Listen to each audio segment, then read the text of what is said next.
Hello there, humans, bees, earthlings, whoever you are, wherever you are, whatever you're doing, and whoever you're lucky enough to be doing it to. I'm Bushka on Blitz, and welcome to the second in the tutorial series video, the how-to guide that basically answers all the questions you didn't even know you had to ask. Blitz is a complicated game. It's a red-hot mess at times, and one of the reasons I started this channel was to help the humans, to help the guys like me who came to it with no prior knowledge and had to basically learn the hard way. And it's much like anything that involves, passed on knowledge or prior experience. It's very, very hard to get across at times, particularly with something like this. And this is side scraping. Now, if side scraping is a mystifying thing to you, if it's a term you've never heard before, or a term you've heard used often enough but never really understood, or even something that you kind of half understand but you're a little bit afraid to ask because you might sound a bit silly, well, sit back, relax, because you've come to the right place. Today we're going to look at side scraping in all its glory and explore the key concepts that you need to understand to make you all the better for it. The first thing you need to do is have a look in Armour Inspector. Now, Armour Inspector is a genius app that is something I have on my iPad and I use all the time in my reviews and in my general theory crafting stuff when it comes to Blitz. Armour Inspector allows you to simulate in real time basically the shots that get fired at you in battle. This is the KV-1. Now, the KV-1, as you can see at this point in the armour, denoted by the crosshair, has 75 millimeters of effective armor because it's dead flat, and that is how much side armor you have on a KV-5, 75 millimeters. The M6 is the tank that is shooting at me at the moment. It has 135 millimeters of pen on its AP rounds. Very, very straightforward, very, very clear. This area here has 75 millimeters of armor. This tank here has 135 millimeters of pen. So the shell goes in because green means pen, red means no pen. Very simple. Here's the first concept you have to grasp to understand the mechanics of side scraping and the actual act of side scraping. Because side scraping is showing your strongest armor point, getting a bounce on that armor point, and then returning a shot without taking damage. That's 141 millimeters of armor there now. And that's the same point that we looked at before that had 75 millimeters of armor previously. And the M6 only has 135 millimeters of pen. So it's unlikely that it's going to pen the KV-1 at that point. I say unlikely because you've got to remember in Blitz that pens are not absolute. There's a variance either side of the average penetration.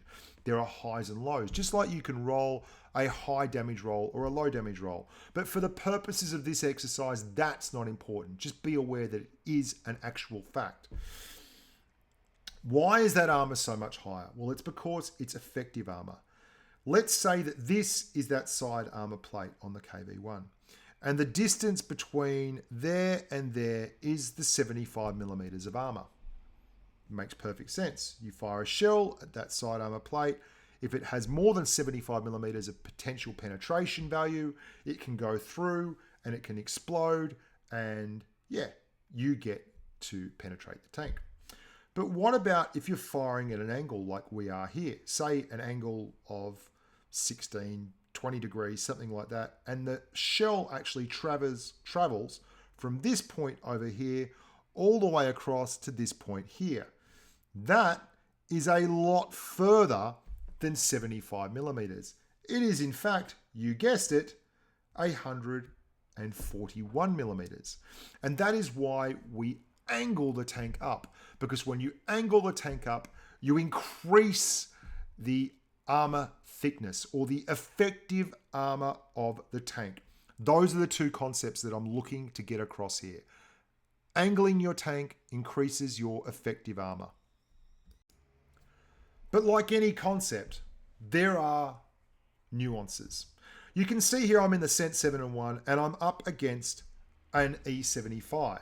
Now the E75 just angled his armor, and the lower glacis of the tank which I'll point out. That's the lower glacis. This is the upper glacis. This area here is the turret. And this area that you can see on the left-hand side, just here, is the side armor. Lower glacis, upper glacis, turret. Those are things that are very important in Blitz because we talk about them all the time. The armor on the lower glacis, the armor on the upper glacis, the armor on the side of the tank, the armor on the turret, the armor on the gun mantlet. The gun mantlet is this thing right around the gun there. You can see that that has a higher armor value. Now, that's not that important now, but they're key concepts for Blitz itself. I can pen the E75 here. So he turns his armor side on.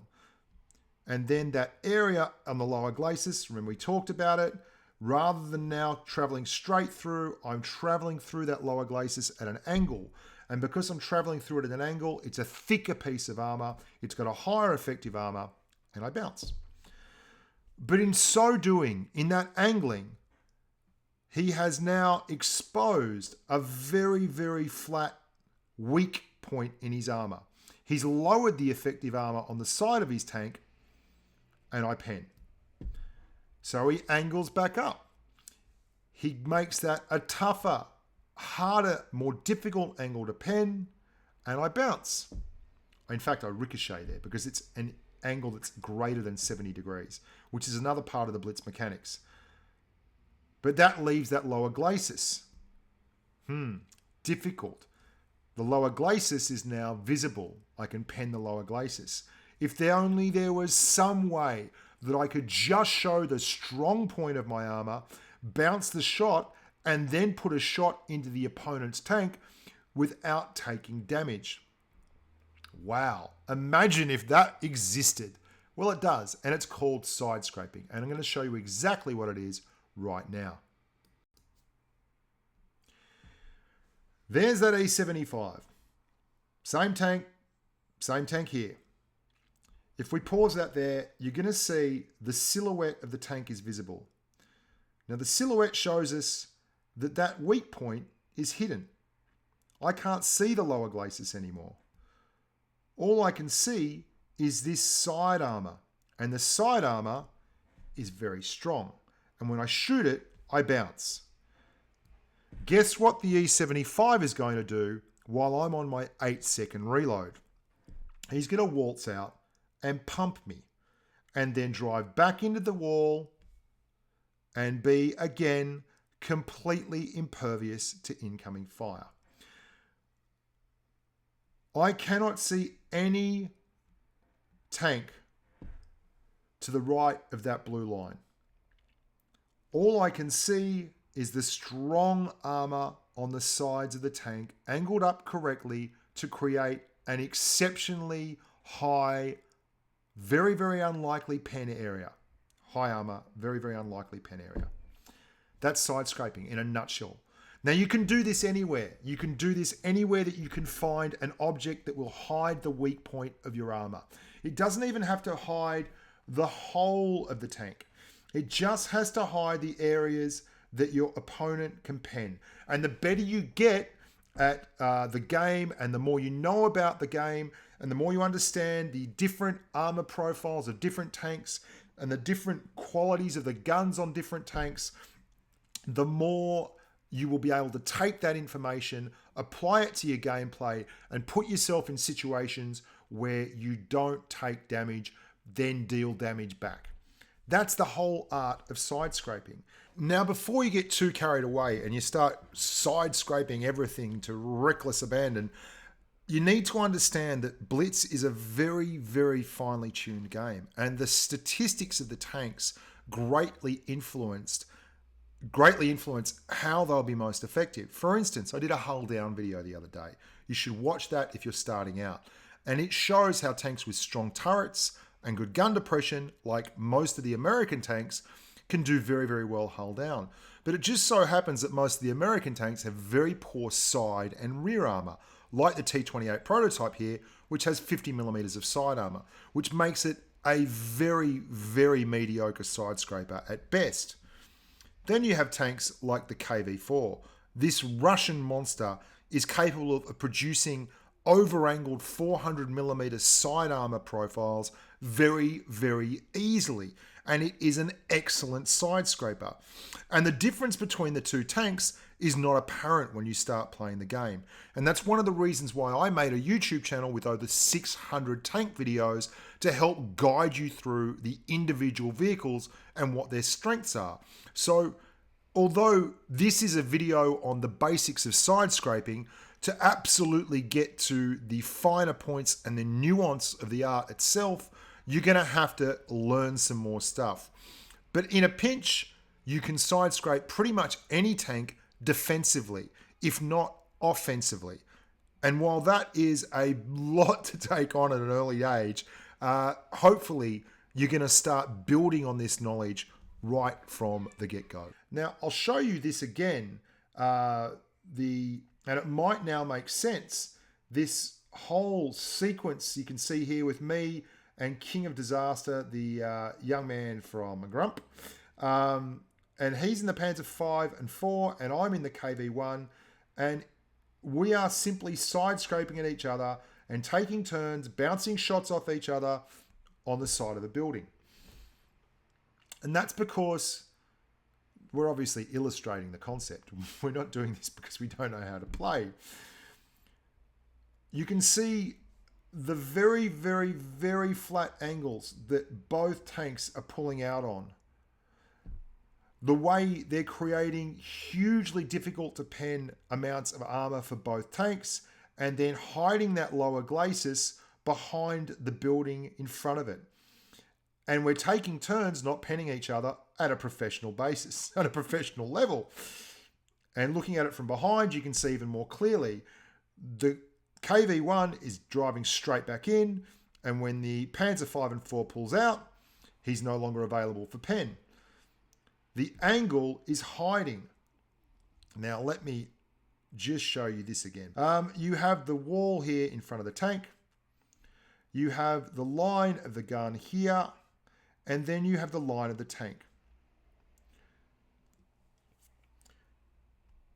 And you're going to see that that angle there is key.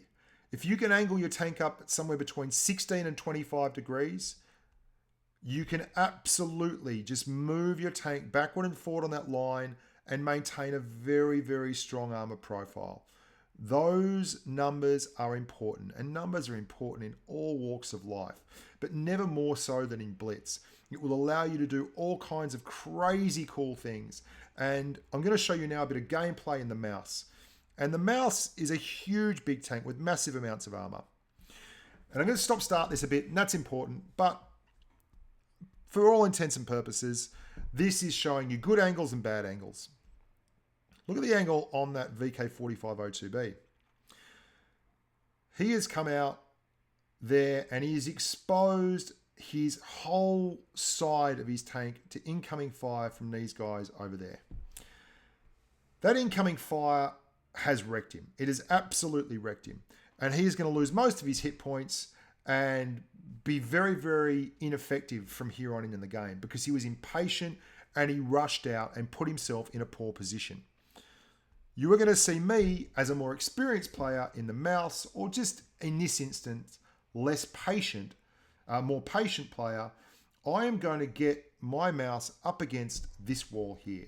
And I'm going to hug that wall and make it my best friend and turn it into a key point of the battle for my entire team while I tank damage from 4 different tanks. I'm just going to let this happen.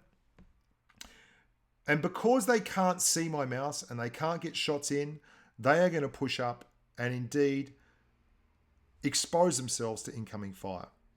Now, I switched to APCR because I can't penetrate very easily that E100. He's at a very, very steep angle and the effective armor on his tank is quite high. But that T110E5 on our right can't get shots into me. He's really, really frustrated. And because of that, he comes out sideways. And when you come out sideways, you get smashed. Like you saw that VK4502B come out sideways. The E5 has come out sideways and he's exposed the weakest part of his armor profile, the 55, 60 millimeters of side armor that the E5 will have, just there. And I've put a shell through that pretty easily while bouncing the shell that he put in at me. That's me side scraping. Now I'm angled up here. I'm going to I bounce another shot from that E75. Look at this E75, use this rock. This is thinking on your feet. He doesn't have a big wall there. He's got to find a way to bounce the incoming shot that's going to be coming from me. So he gets next to that wall, angles his turret right into the wall, and you've got to give credit where credit's due. That is an exceptionally solid on-the-fly side scrape against that rock. And I take a 580 hit point shot there from someone over here on my left. Now, that's the T30. The T30 is firing a shot at me that does 580 damage, and all well and good. It does 580 because he's firing an AP round, a premium round. And he has to fire a premium round because it was the only way he could get through my armor profile because I was angling. So even though I got penetrated for less because I was angling correctly. That E100 just wants to get a shot in. So I bounce a shot earlier. I take a shot from the E5 as well. I get a shot into that E100. I wasn't angled correctly. I bounce a shot though I was angled correctly for that E75. And here comes that T30 around the corner. And I'm angled up correctly, eat the shot on the tracks, put one back in, and I am side scraping. Now, it is not a perfect science. People can still pen you if they get lucky, but they have to take longer to aim. You are going to get shots that bounce. You are going to get shots that you take, but you have a big hit point pool on the mouse, so you're able to tank those shots effectively. And you're holding people at bay. That A100 has had to come out to put shots in. He's gone out sideways, then he's exposed his lower glacis. I bounced 2 shots in a row from that E75. The E100 eventually gets a shot in through my drive wheel, but it's taken him forever to get it off. I put 2 into the 1. I bounced 1 on the E75. I'm angling up again. They can't get the weak point. The E100 gets killed. I bounce another shot on the E75 and we win. That's angling, that's side scraping, that's effective armor, that's thinking on your feet, and that's what you'll learn to do in Blitz if you take those concepts and put them into your game. And that's why I'm doing this tutorial series. Good luck out there. Subscribe to the channel, like the videos, let people know about it. And there's lots of other videos that are more advanced than this on site. Watch them, use them. They're a resource that's there for a reason. Until next time, I'm Bushka on Blitz. Stay safe on the battlefield.